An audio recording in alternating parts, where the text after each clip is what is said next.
You're listening to the AmWritingFantasy podcast. In today's publishing landscape, you can reach fans all over the world. Query letters are a thing of the past. You don't even need a literary agent. There is nothing standing in the way of making a living from writing.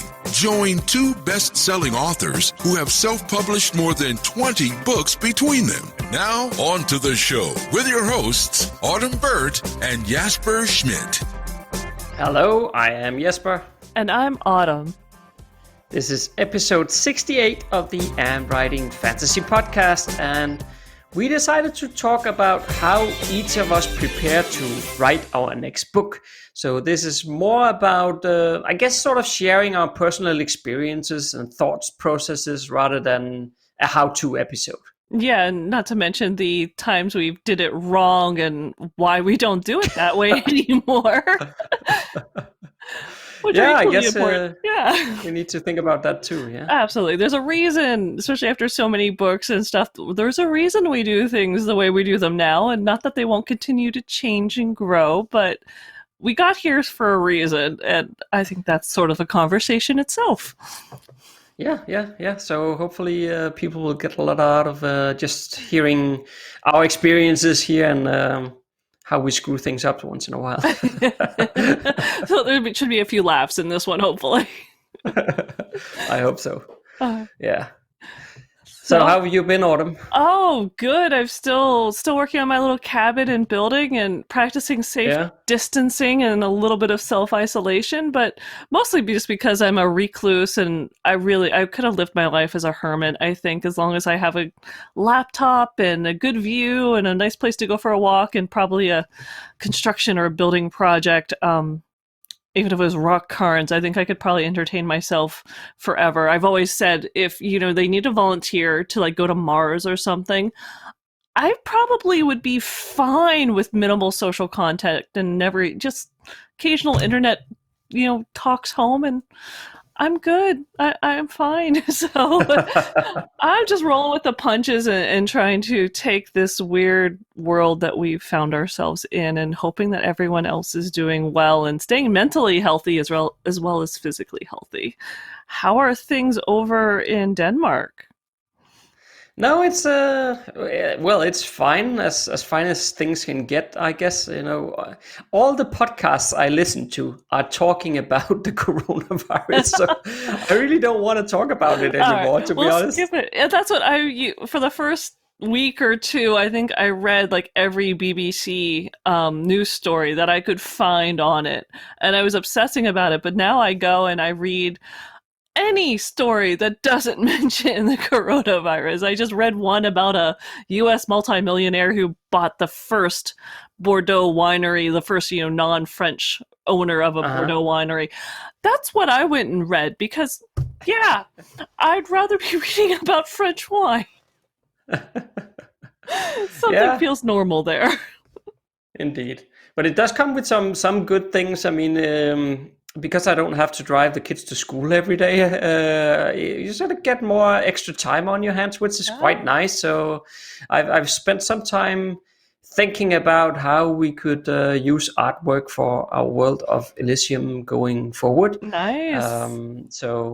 We of course you know that, Autumn, but for the listener, we are in the process of trying to find a graphic artist who can do some artwork for us, and I think it's quite an interesting process, wouldn't you say? Yes, it is. And it's so much fun too. I mean, we have to go and like scroll through dozens of artists and look at some amazing pictures and paintings that they've done. It's horrible. So it's been a lot of fun looking at others' ideas and worlds. It's again, this is why book covers are so important. It's distilling all these ideas and putting it into one image, and it's just fascinating and so inspiring to go and look at some of these really top-notch artists.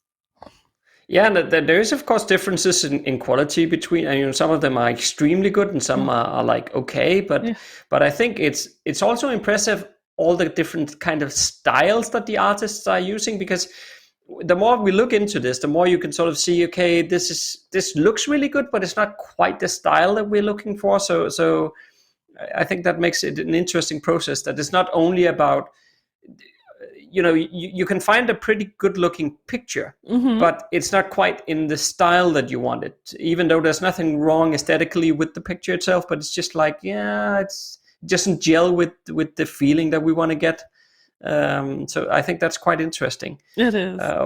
Of course, we're trying to find somebody who can do professional grade work, and we have quite a lot that we've gone through. I put out a few posts on Twitter asking for artists to send links to us with their portfolios if they were interested in becoming one of our artists. So I just want to mention now here in this episode, so that we don't end getting up a new slew of portfolios sent to us, that we've already received all the submissions that we need. So please don't start sending us more. And we are basically going through each of these artists and we're shortlisting them now. So when you listen to this, this is not a call for you to start sending us stuff, so please don't. We will let you know if something changes, but yes, right now we have plenty on our plates, and we're going through quite a long, different rounds of interviewing processes and finding out costs, and it'll take us a little bit of time to get to finally selecting the final one, but I can't wait. It's so much fun. Yeah, and because... as I said, with a bit more time on the hands, we started thinking about how can we put this to use. Of course, images we can use in the books.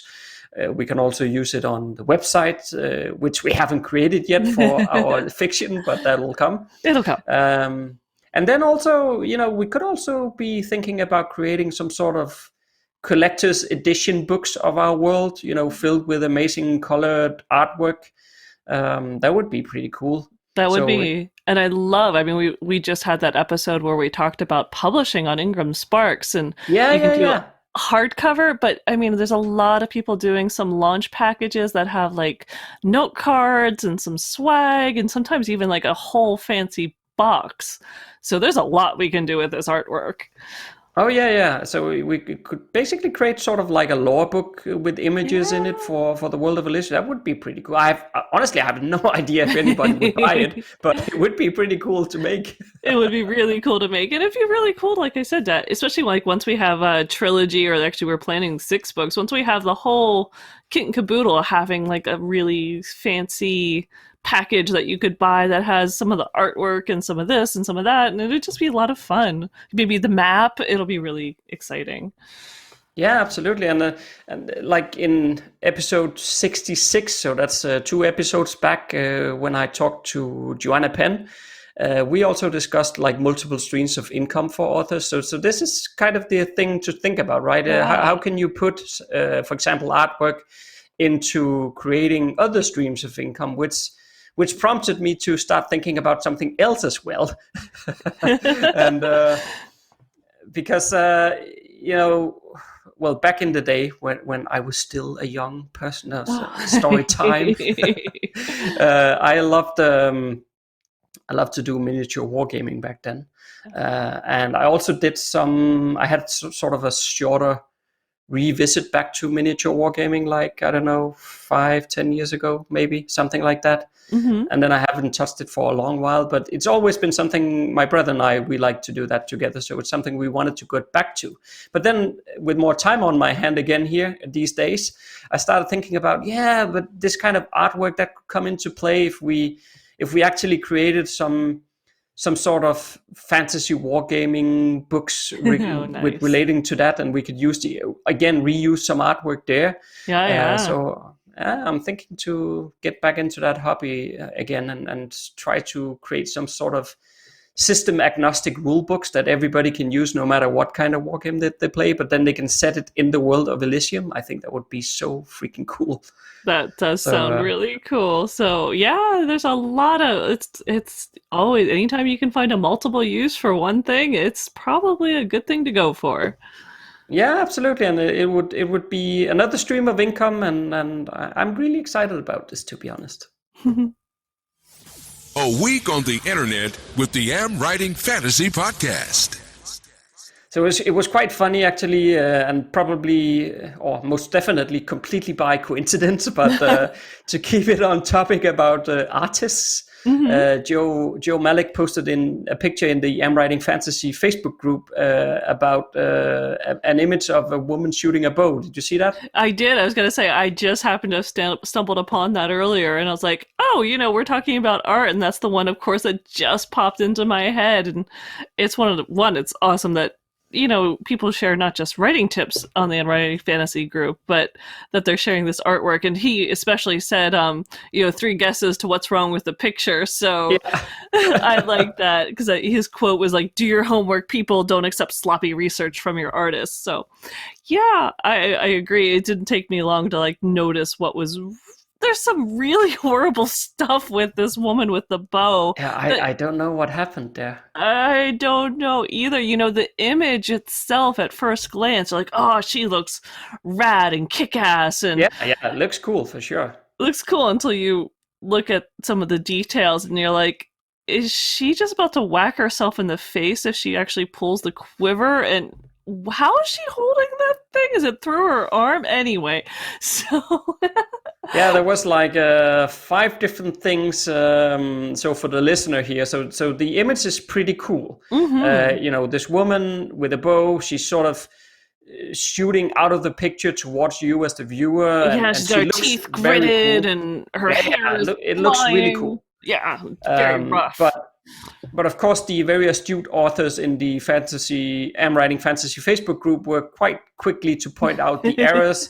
So just for the listener here, so first of all, the quiver is in the front of the woman. So basically it's obstructing her draw area, which makes no sense. And then the woman is also drawing the bow horizontal, which is not a good way of doing it. No, your aim is so far off that way.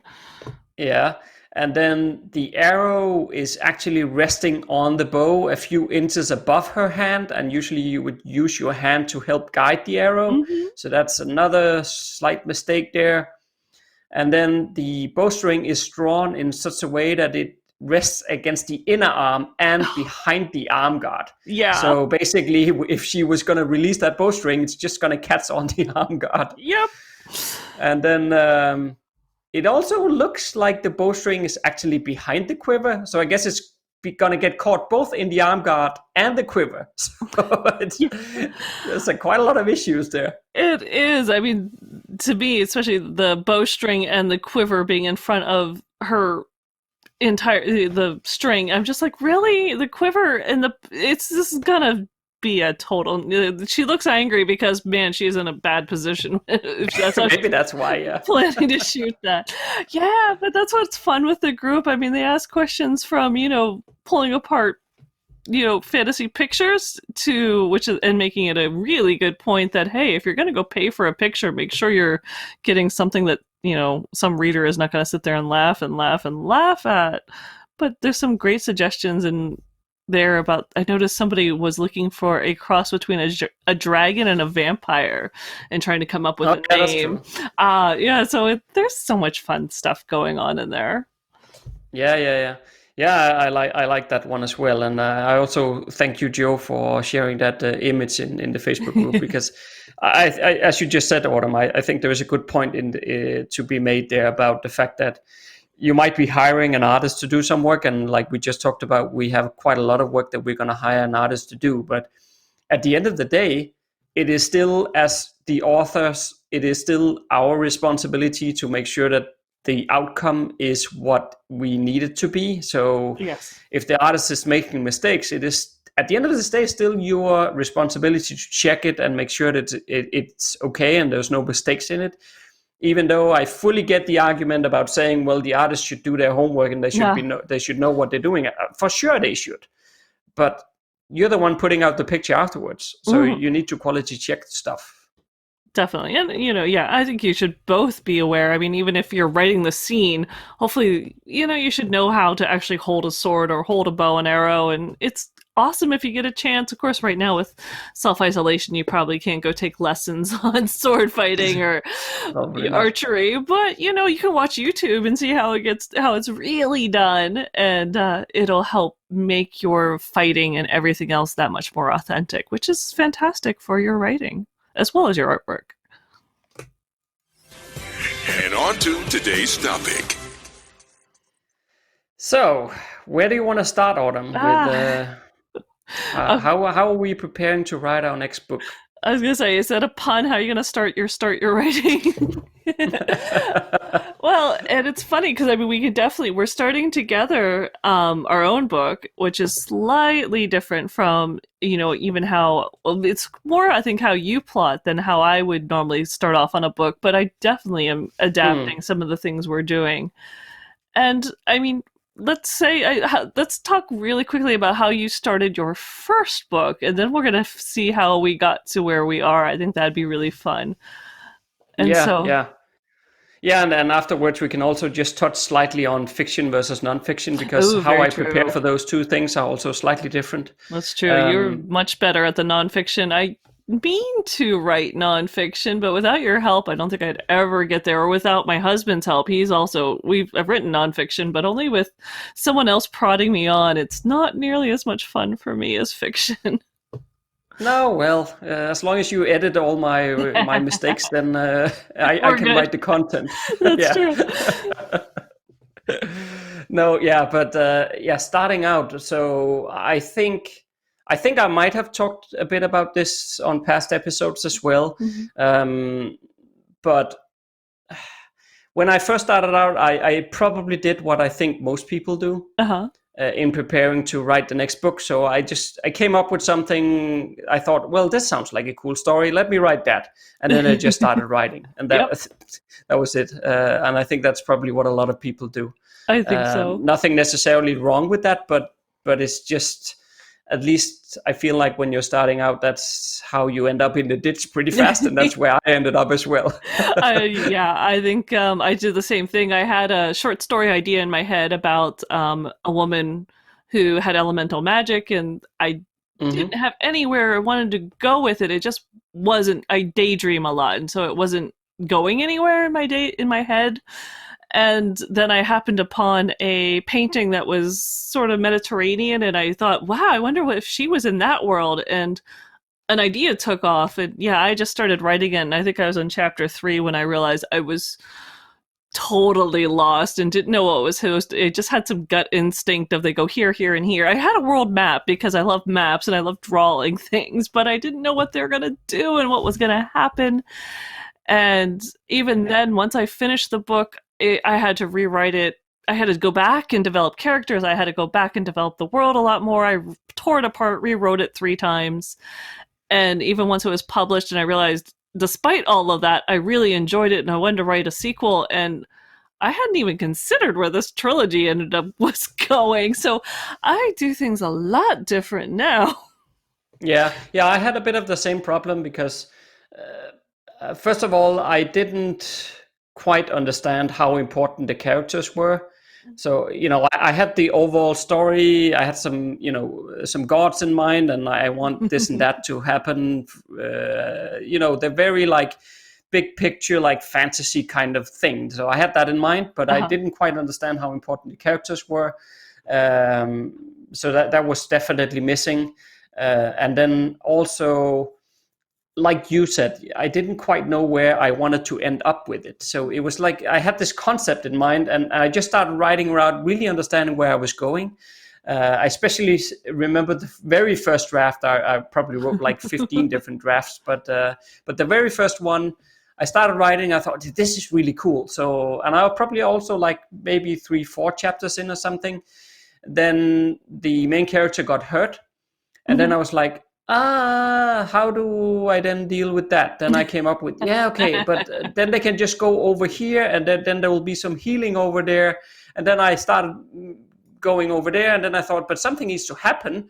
So then when they were there, I came up with these kind of weird, that almost like spirits or something, like tree elves or something. I mean, not elves like in Tolkien elves, but more like spirit kind of things. And then I thought, well, then they can come and do something. And then I started writing chapter 5 with that, and then I was like, where is this going? I'm completely lost. And then all of a sudden I have these spirits, and they have no connection to the main story I wanted to tell at all. So it's just like, oh my God. So I did that, and then I started over again. And I think I did that trick like 4 or 5 times before I figured out that maybe I should do a bit of plotting. Plotting helps, definitely. Yeah. We've both become plotters. I'm more of a hybrid than you are. I mean, now that we're working on a book together, it is not plotted. I've seen people who literally have plotted down to, I think you just need to add some paragraph breaks and some dialogue, and it's pretty much done. So it's not quite that bad. It's in a different document, and it's probably, I don't know. Some of them I know because I copied out of Excel because I use a Mac. So I was copying out of Excel because the cells were not working properly on my Mac, and I would be putting it into Pages, making edits and adding things, and then posting it back into Excel before sending it back to you. So I know like the longest area might have been 2,000 words.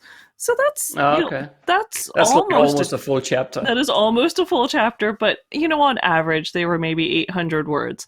So there's still a lot to hash out, but we both do that, and we have both been using the 7 steps of story structure. And I do know, because we built this already together, that one of the things that I did without even intending to before I wrote my first book is I created a map, and we both still create maps before we start writing. And I think, to me, the visualization of the world, I can't world build, and if I can't world build, I don't know the culture that these characters are from, so I'm like missing half of what makes these characters unique and related only to this world and this story. So to me, literally, when I start a novel, especially a new world, the first thing I do is I draw a map. Okay, yeah. Yeah, I have a few steps before I get that far, to be honest. Well, I think there's a lot of thinking before you get that far, for sure. I don't just sit down with a piece of paper and go, I'm making a world.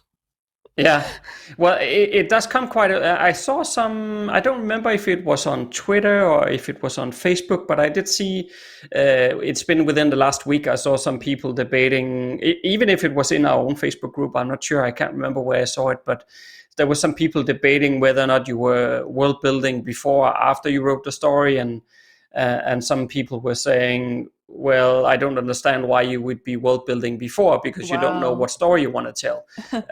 And I think in some way I could say that I land somewhere in the middle, because the way that I prepare for a new story is basically, I mean, of course, step number 1 is basically brainstorming sort of the topics of the book. What is it going to be about? It's more like high level concepts, like, okay, is it going to be witches? Is it dragons? Is it vampires? I'm just giving you some random things here, right? But right. What is sort of the high level concept of it? Is there like a global war going on? Are there gods mingling in the world, or whatever it is? So it's sort of like I try to come up with that first. Yeah, sort of a theme slash, the concept. You're developing the concept, and I think that's part of concept. Definitely. And then when I have that, then I usually try to think about, okay, how can we do that concept slightly different from what has been seen a million times before? Because of course, a book about witches or a book about dragons or vampires is just like, it's been done over and over and over again. I don't want to do the same thing that has been done a million times before. But at the same time, I don't want to write something so strange and unique that readers have never seen it before, because then it won't take either. So I need to sort of find just a new way of doing something that they are familiar with. That's at least that's what I'm aiming for. Yes. Oh, yeah. I learned that one from my first one, that, having a few elements that a reader can just accept, you don't have to explain, is really kind of nice. Starting off imagining that you're Brandon Sanderson and it doesn't matter what you write, people are going to pick it up and read it. It's not as easy when you're not known. Yeah, when people don't know how it is, it helps to know at least the flavor of the genre and know that you know, you don't have to, it's easier to have dragons than to create some kind of really weird monster and never even mention a dragon. Just go with have at least one dragon. Everyone likes dragons. Yeah, for sure. But I think also that's probably also where I sort of made a slight mistake with my first book or my first trilogy. It has dragons in it, but those are probably some of the only tropes kind of things, whereas a lot of the other creatures that are in that trilogy is some that I invented myself. Which, of course, on one hand, you could say that makes it interesting, which, of course, I think it does. But at the same time, it also makes it a slightly harder sell, because it's not something that most readers are used to, right? If it was more like, okay, here's elves and here are dwarfs and then there's one creature here that you've never heard about before, that would be different. But this one is like almost all the species are something I invented myself with their own name for the species that you've never heard about before and stuff like that. So some love that and some don't. But it just makes it a slightly harder sell. Yeah, no, that's the mistake we both have in common. And I mean, I did the same thing. I have one dragon, and besides that, I have no knights, no castles, no... In fact, the most transportation is through sailboats, so I don't even think I mentioned horses. Okay, yeah. It was... Yeah, every race, there's no elves, no ogres, no dwarves, nothing. All the races are endemic to the world. I even made up my own fantasy language for the book. And, you know, this was my debut novel. I talk about biting off a lot. And it does, you know, people do love that and it's done well, but it's also a lot harder to sell. I usually have to, you know, tell people, hey, are you sick of the traditional fantasy tropes? Because this doesn't have anything in it like that. It's so different that there's, I think eventually in the entire 6 books, there's one important sword that comes into play. And I added a few more dragons, so that's about it. Yeah. It does make it difficult because there's nothing there for readers to relate to. You're entering a whole new world, and that's definitely part of the world building stage that you've got to decide if you want to. We both have decided to maybe aim a little, I won't say lower, but a little closer to center. Yeah, and I can fully accept the fact that there will be those listening who would say, well, it's better to create something unique and interesting like that. And fair enough. I'm not going to sit here and argue for or against. I'm just going to say that most readers are not looking for, in my view, and you can disagree and that's okay, but in my view, I don't think most readers are looking for a completely new experience that they've never seen before. They like to see stories that are unique in their own right, meaning that it's not like a story that you have read a million times before. They do love that. They also love, fantasy readers also love world building. They love to see how you can create new like cultures and settings and all that stuff, but they don't necessarily want to read cover from cover about all kinds of new things that you have to explain all the time. What is this creature and how does it work? And it's great, but if it's just on and on and on about all kinds of new things, I think you're going to be better off writing, just put in your dwarfs and your elves or something, something that you don't have to explain.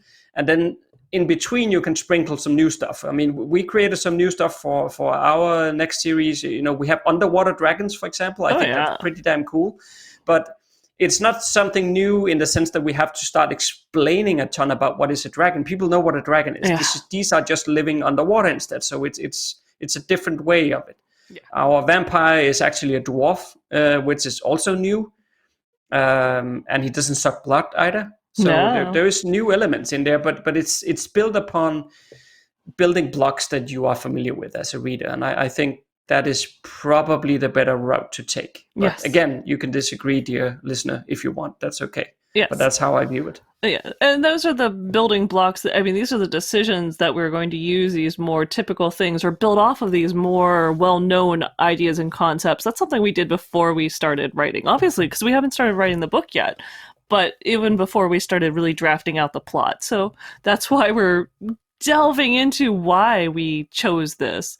And is this something you do before you start writing? Even my most recent book, solo book, that's something I was looking at beforehand as I was making those decisions. Am I going to have elves or fae, or what concepts are there that I want to use, and how do I make them sort of new without going so far that they are brand spanking new? I only have a couple of brand new elements in each of them. Otherwise, one of mine is, I'm using 7 fantasy races, and I'm using ones that people would recognize: elves, djinn, dwarves, giants. They're all there. Centaurs, even. I've never done centaurs before. That was kind of fun to get to throw those in.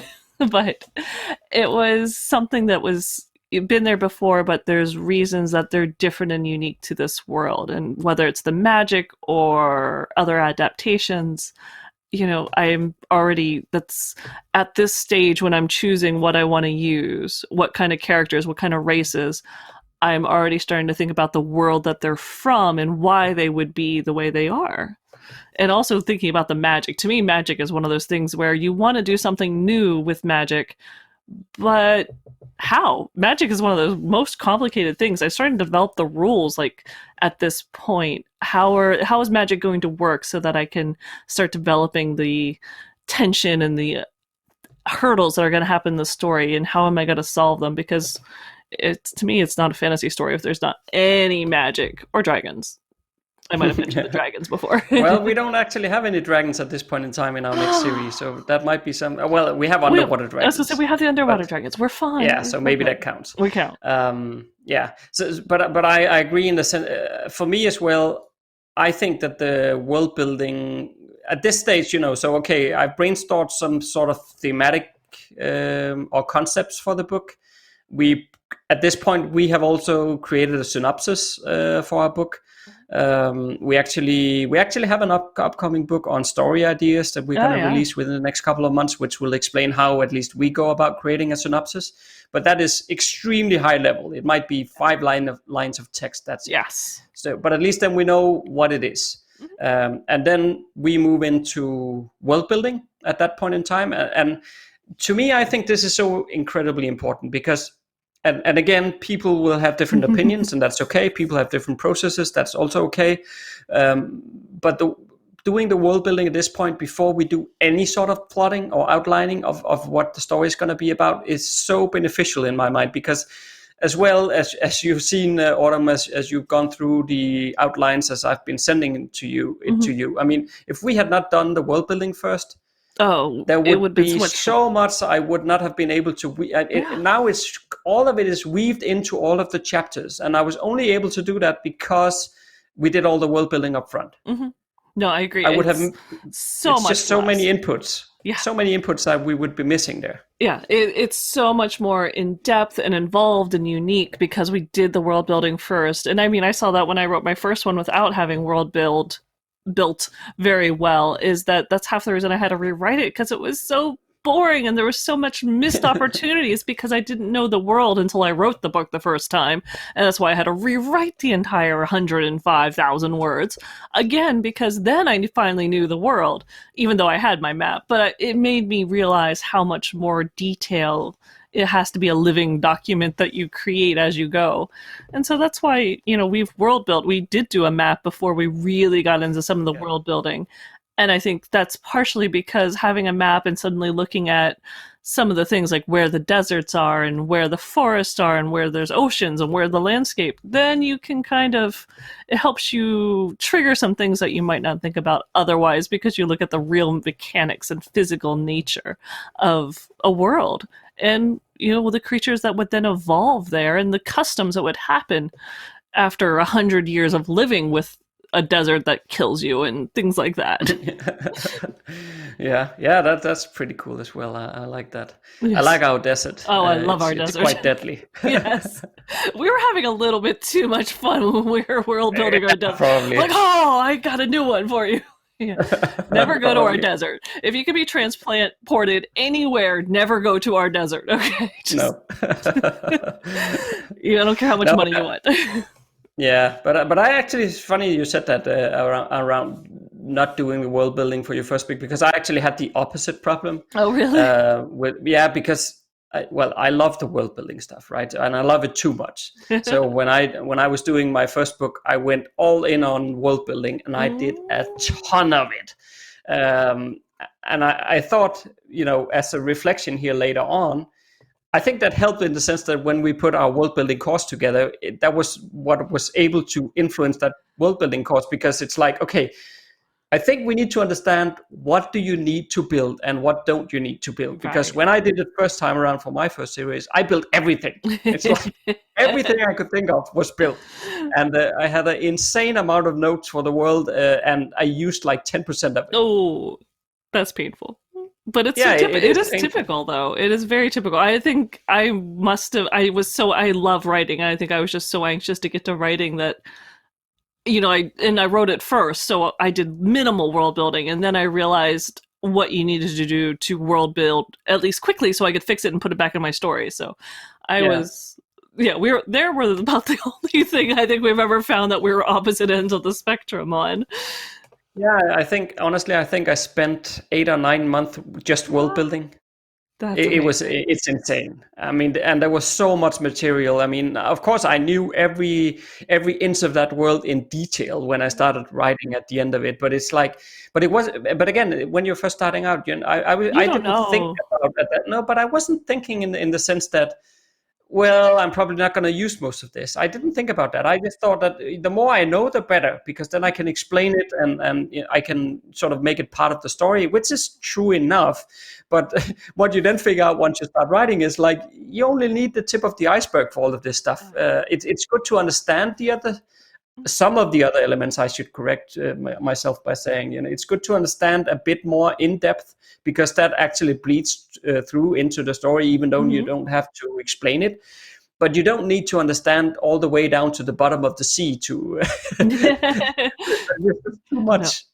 No. I always figure you need to know something pretty detailed about where each of your main characters are from, and you should know some pretty good details, a little bit below surface level, scratch the surface on any place your characters go.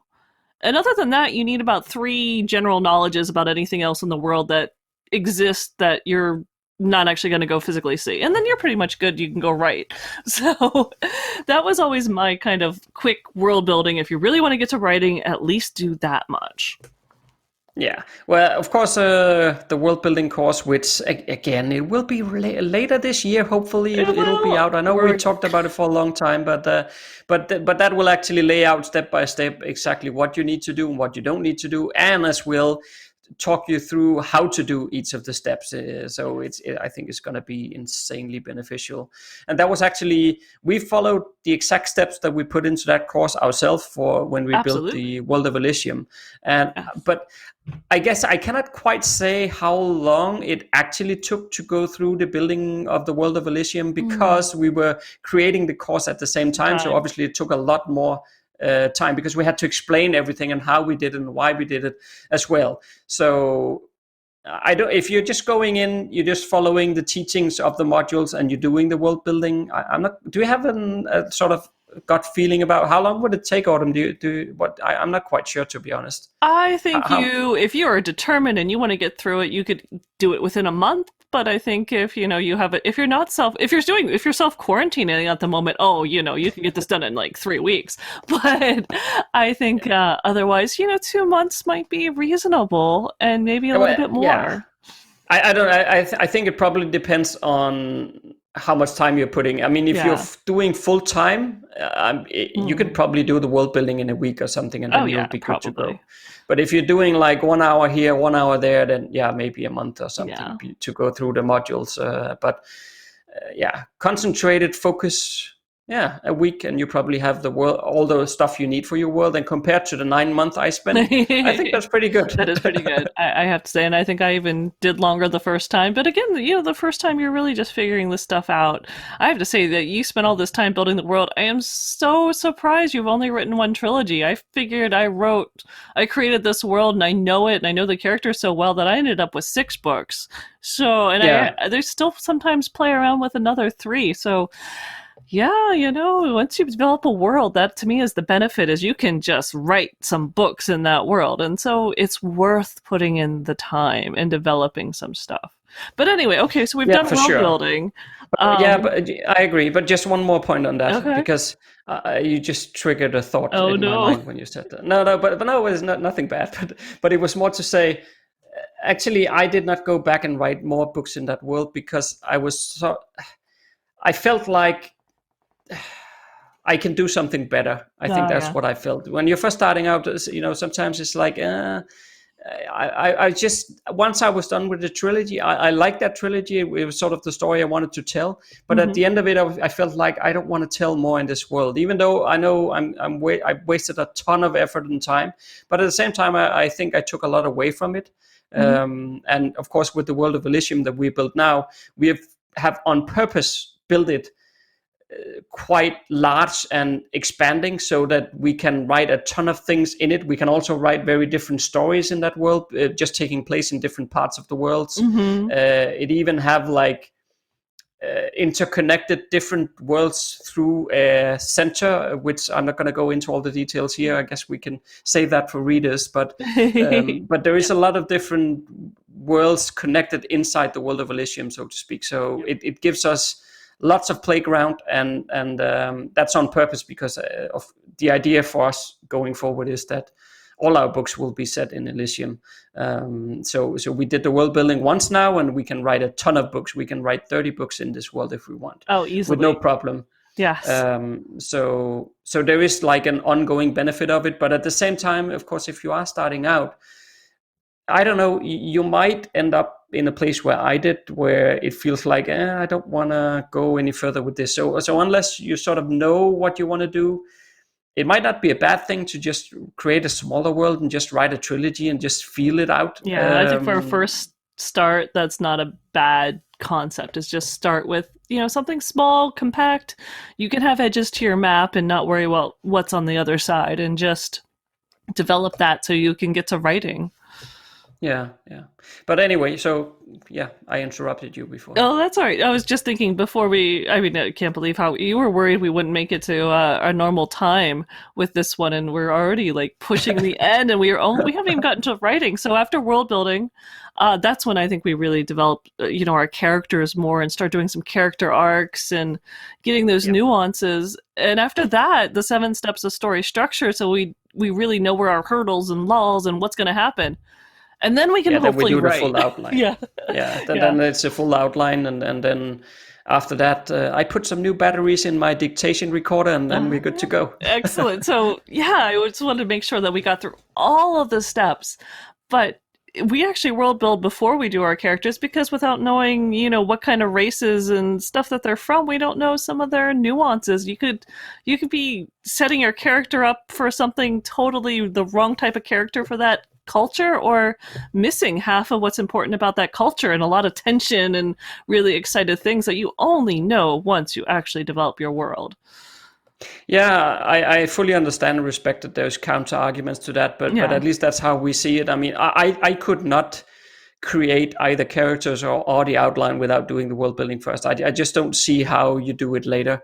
Not if you want a very immersive world. I mean, I understand if you're writing urban fantasy or something, and there is only a few sort of world building elements that you need to put into a real world, modern setting.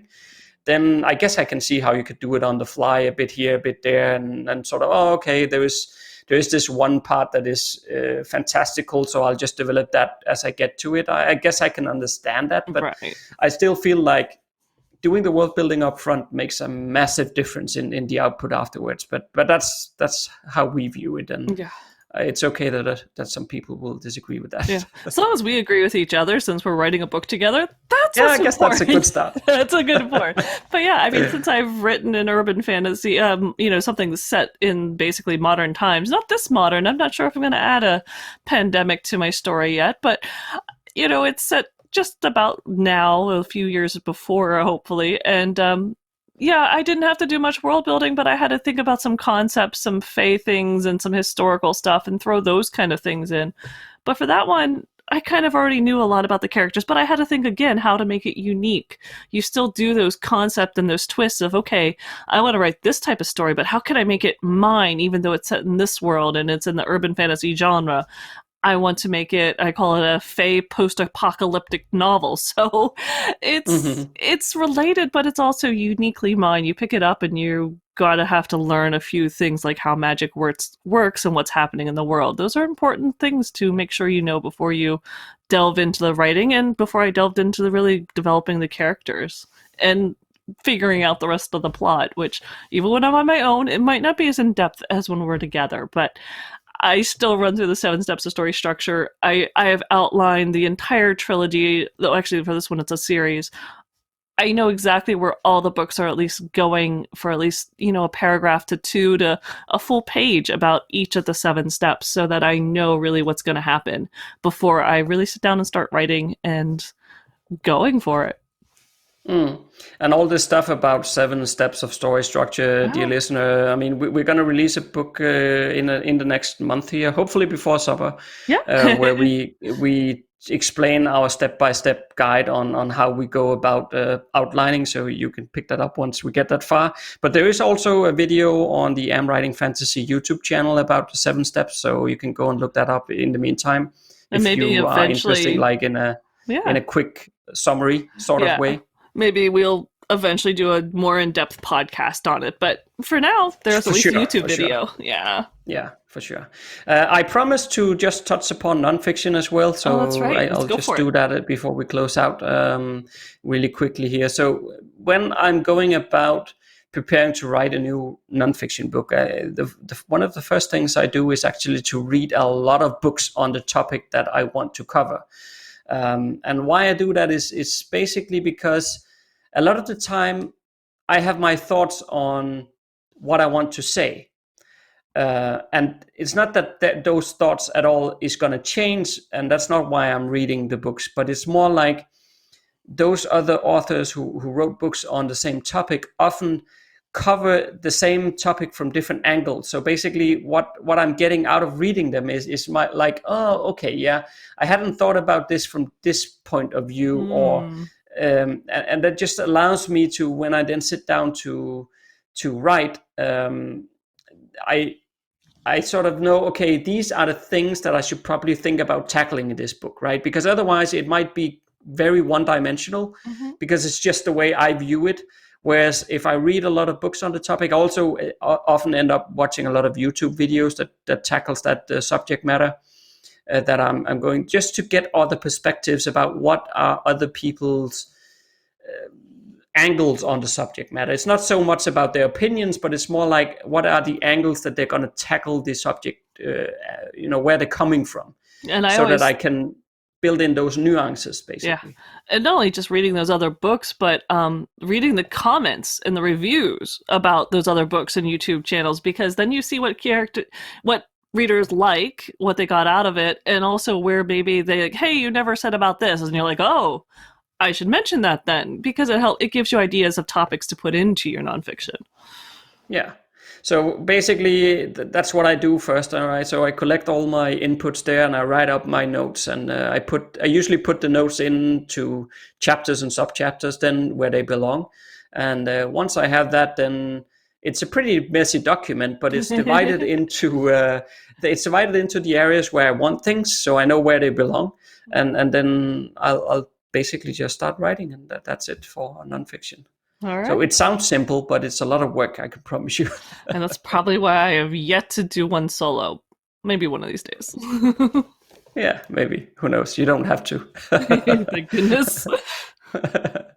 Yeah, so I think there is a lot of ways people can prepare for the next writing project, but I guess I would actually be quite curious to hear other people, how they go about this. So if you, dear listener, could leave a comment on this episode, or on YouTube, if you're listening to the podcast from there, or even in the AmWritingFantasy Facebook group, I think that would be, I would love to hear other people's comments on how do they prepare to write the next book. Sounds good.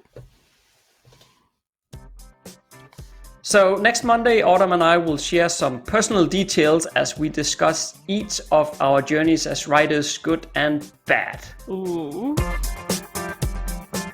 If you like what you just heard, there's a few things you can do to support the AmWriting Fantasy Podcast. Please tell a fellow author about the show and visit us at Apple Podcast and leave a rating and review. You can also join Autumn and Jesper on patreon.com/AmWritingFantasy. For as little as $1 a month, you'll get awesome rewards and keep the AmWriting Fantasy Podcast going. Stay safe out there and see you next Monday.